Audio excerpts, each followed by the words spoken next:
He is Jalen Rose. I'm David Jacoby. We are Jalen and Jacoby. What is it that we do? We give the people what they want.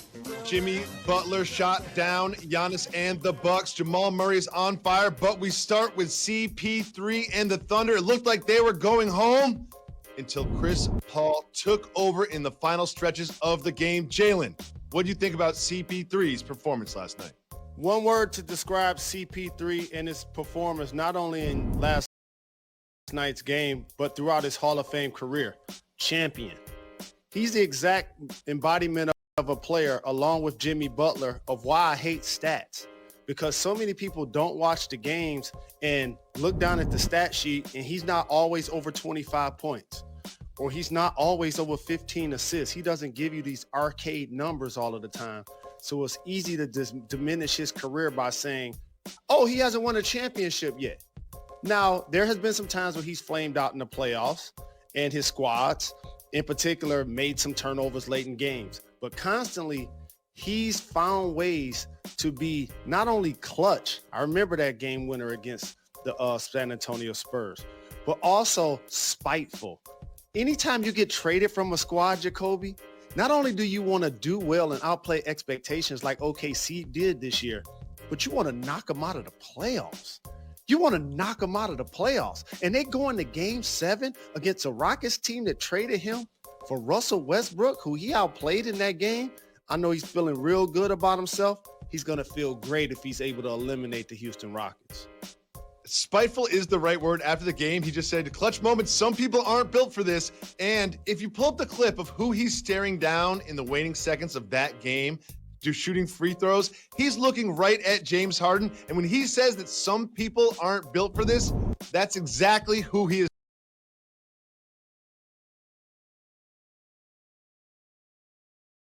talking about. What is Chris Paul saying to James Harden with his eyes in this moment? Well, the star player that's an MVP candidate doesn't want you on the team. You could be traded. And that's what happened to CP3. He knows that. It don't matter what James ever says to him in person. He knows behind the scenes James didn't want him there, and they got him up out of there. But how about the front office? You look down at your squad and like, wait a minute.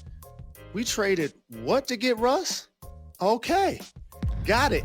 You can't lose to the Thunder in the first round. If you do, that's going to cost Mike D'Antoni his job. Oh, it's not just Mike D'Antoni. Like, you're rich, so you've never felt this way, but I know people watching this have felt this way. When you're at the blackjack table and you put a little too much in front of you than you feel comfortable with, and then you kind of get like a 10, so you end up just putting way too much on the table in front of you. That's exactly how Daryl Morey is going to feel when he watches Game 7. There's so much out there. Now, a lot of people are critical of Russell Westbrook for his play down the stretch, but I want to show you James Harden down the stretch. Everyone's saying Russell Westbrook shouldn't have the ball. Russell Westbrook shouldn't have the ball. But watch James Harden on these plays. It just feels like he doesn't come and get the ball. You know what I mean? Like, he needs to be more aggressive. He needs to be involved. Look at him hanging out around half court. Jalen, do you think this is more on Westbrook or on Harden that he doesn't have the ball in these waning moments? David Jacoby, this is why it frustrates me sometimes when people think the best player has to either be the go-to guy in all situations and or the leader. That ain't necessarily the case in a team dynamic. There are people in the Hall of Fame that all of a sudden the game got tight, easier to deny them the ball. All of a sudden you can't get open. I've been talking about James doing this for years. When he does not have the ball, he just disengages himself. He allowed himself to act like he was being denied at the top of the floor. It's almost like, y'all ain't giving me the ball. Y'all go ahead. I'm going to watch the results. And so I don't anticipate him doing that again, because he understands Game 7, as much as it's going to cost Mike D'Antoni his job if they don't win, it's going to continue to perpetuate something that he does not want as a great player, is that not only can he not get it done in the biggest moments, but when they lose, it's ugly. I remember the Lil B curse when he had double-digit turnovers. I remember them losing to the Spurs and they didn't shoot and didn't score. I remember them missing 27 straight threes. When you play this feast or famine style, this home run or strikeout style, it looks ugly most times when you lose, and that's going to fall on James Harden if they don't get it done. Home run or strikeout style is a great way to put it because we loved Game 5. Game 6. Let's not forget Game 5. The Rockets absolutely waxed the Thunder, and who knows what's going to happen in Game 7. There's so much on the line, so many storylines, so much drama, so much petty. Like Chris Paul said, some people are built for it, some people aren't, and we will find out in Game 7. But we also had a Game 1 last night. Jimmy Butler was built for it, as Chris Paul says. Down the stretch, Jimmy Butler just kept hitting shot after shot, hitting threes. He's not necessarily a three-point shooter, and he took over and won this game for the Heat. But it was Giannis Antetokounmpo's play that left everyone sort of wondering what was going on. What was going on with the MVP? A couple of things that were going on in yesterday's game. Close your eyes with me. I want to hypnotize the audience for a second. Everything I said about Chris Paul, it applies to Jimmy Butler. Just think about it. Every time they lose somewhere, every time they leave somewhere, it's because they're abrasive or they rub people the wrong way or they're too tough on their teammates. And then now all of a sudden when they go to situations when the expectation isn't so very high like it was when you joined Karl Anthony Towns in Minnesota, or it wasn't so very high like when you were Lob City at the Clippers. Now all of a sudden people have to pay attention to the Heat and pay attention to the Thunder. It's like, wait a minute. These guys are willing their squads to victory. That's his playoff career high. And for those that have been watching the NBA all year, Jimmy Butler has not been an accurate three-point shooter. He has not been a high-volume scorer. He's playing playoff basketball. He's playing exactly different than he did during the regular season. I appreciate that about him on both ends of the floor. That's why they're up 1-0 versus the Bucks. Yeah, Chris Middleton has been an all-star playing alongside Giannis, but Jimmy Butler is an all-star regardless. And that was the difference in that game besides Giannis struggling. Giannis had 18 points and 10 rebounds. A great stat line, but not necessarily a great stat line for him. He made 4 free throws, however, missed 8. What was up with Giannis last night? His confidence is shot, Jacoby. You normally don't see, even if it's a poor shooter, you know what you rarely see them do? Shoot air balls. The one thing you rarely see a poor shooter do is shoot air balls. There's a sticker on the left side of the NBA hoop. It's the logo Jerry West. And when somebody shoots a brick, since he's not wearing a helmet, I say that's going to give the logo a concussion. So I see a lot of people give the logo concussions, but I don't see a lot of air balls from the free throw line that lets you know that it's in his head. And for the Miami Heat, they pick a team based on its toughness than its skill, while other teams do it in reverse. And the Milwaukee Bucks can't allow themselves to be bullied by the Miami Heat plus outskilled, or they will not win this series. Now, you know I picked the Heat to beat the Bucks in this series over a month ago. And one thing I want to point out to fans that watch this game, what hat is that you're wearing? Michigan Wolverines. Duncan Robinson hit one shot last night, and the Miami Heat won. Again, Duncan Robinson hit one shot last night, and the Miami Heat won. And you mentioned Giannis lost his confidence. Well, he seemed a little testy after the game when he was asked about why he didn't switch on to Jimmy Butler down the stretch. Let's listen to the MVP. Did you ask Bud to take Jimmy late? To guard him? Yeah. No, I didn't. Why would you ask that? Is that something you want to do going forward? No, I'll do whatever coach tells me to do. Jalen, what do you think about the Defensive Player of the Year not to switch on to Jimmy Butler down the stretch? It don't matter what happened in game 1. You will see times going forward that he's guarding him, period. That's just what it has to be, especially when you have Lopez inside that can block shots. But that reminded me of one of my favorite movies, Jacoby, Dead Presidents. And Chris Tucker's character was a gentleman named Skippy. And Giannis was sitting at the podium like, wait a minute, I lead the team in all these statistical categories. And you asking me to do something else? You're asking me to do more? And so that's what Skippy said in the movie. Basically, if I could be where everybody wanted me to be, when everybody wanted me to be there, I would be confused. That was Giannis at the podium. We celebrated CP3 taking the Thunder to victory. Jimmy Butler doing the same. Let's not forget, on Saturday, Champions. Jamal Murray was absolutely on fire. He put up 50.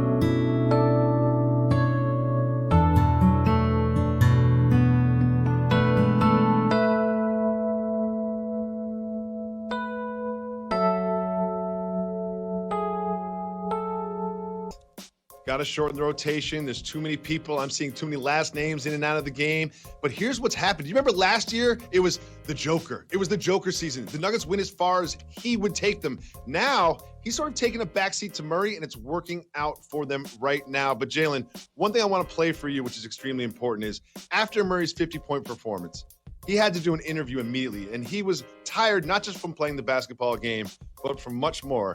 Let's listen to him. These shoes mean a lot. And in life, you find things that hold value to you and things to fight for. And we found something worth fighting for. And I use these shoes as a symbol to me to keep fighting all around the world. Because it's not just in America, it happens everywhere. It's not gonna take one night, and we've been trying to fight for 400 years, but these shoes give me life. Even though these people are gone, they give me life, they help me find strength to keep fighting this world. That's what I'm gonna keep doing. Jalen, take us behind the curtain. What does it feel like to perform like that on the court and then immediately have to speak about everything that's going on off the court? So you know how much I love Jamal Murray. And it just so happened that he's a really good basketball player. And that highlighted it right there, Jacoby, because I want our non-colored counterparts to understand something.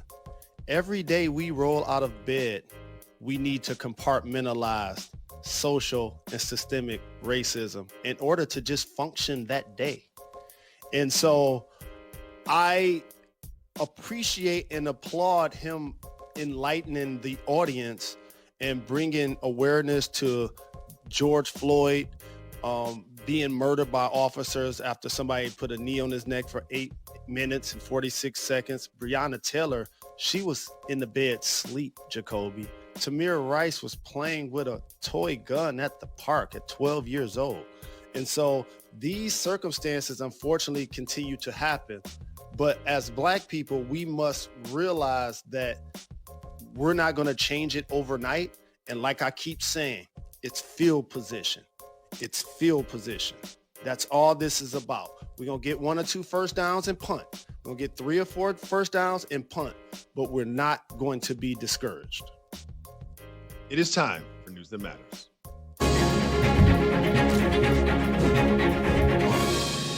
After the Lakers beat the Blazers in the first round, they celebrated. Did they go to the nightclub? No. Did they go to a fancy restaurant? No. According to this tweet from Laker reporter Marissa Brolin, they had a pizza party. Jalen, what do you think about a pizza party in the bubble? After watching The Last Dance, you better double check who's delivering that pizza. Oh, wait, Yes. It's the GOAT. MJ It's Michael Jordan. delivering the pizza. I wonder if he What are all those spit on it females like he doing did there? his. That's a violation. That is a bubble violation. What are those females doing there? Jalen, the Celtics have the Raptors number, and I don't know if you can count on Alvin Kamara's fantasy numbers. We will tell you why on TV, but don't forget to subscribe and listen to our podcast. We always have exclusive content on the podcast.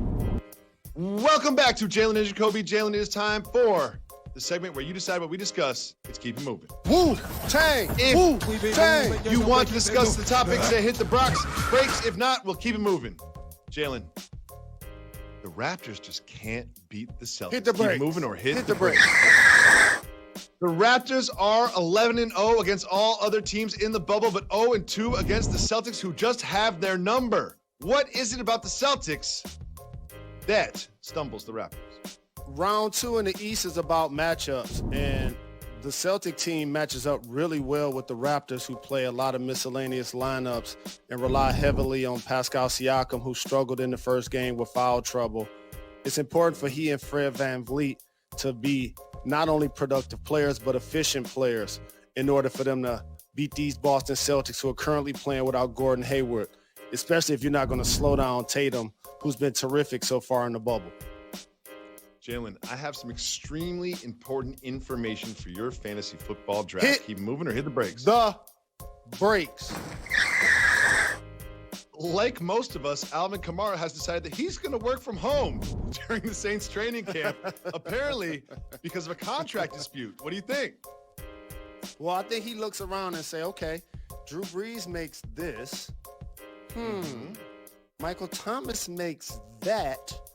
And I'm in the final year of my deal making $2 million. Oh, I need a raise. And I play running back. Oh, I need a raise. This you should be able to see this coming a mile away. Same with Dalvin Cook.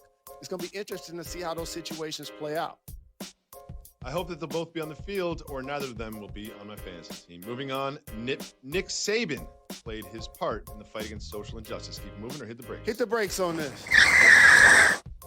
Nick Saban led some of his Alabama athletes on a march across campus. What do you think of this motion by Saban and the Alabama Crimson Tide? I love the fact that Nick Saban, like many people in power, seem to be softening their stance and realizing that people protesting is not anti-American. That visual was of a coach leading his team, but the next step is for them to be locked in step together. That's the visual that I would love to see. Not him leading them, but them working together. Interesting detail for you to point out. I appreciate that perspective from you, Jalen. I also want to point out that this march was to a building in which 2 African Americans were blocked from entering back in '68, so it did have some geographical significance as well. Moving on. Taco Fall is picking up a new habit in the bubble. Keep moving or hit the brakes. I know you love silly topics, and your smile on your face makes me hit the brakes. Hit the brakes on this. His teammates and his cantor, Jalen Brown, are giving Taco Fall a little swimming lesson in the pool. Jalen, Taco Fall, better or worse swimmer than you? You can dance underwater and not get wet. I'm a better swimmer than him because I know how to doggy paddle. I can get front, back, side to side. Now, I can't do any treading at all. I've been in many pools with you, and I've yet to really see you swim. You're kind of like a shallow end cat. You like to be in the pool. You're comfortable. You get in and out. You get heated up, cool off. But you got a little drink in your hand the whole time.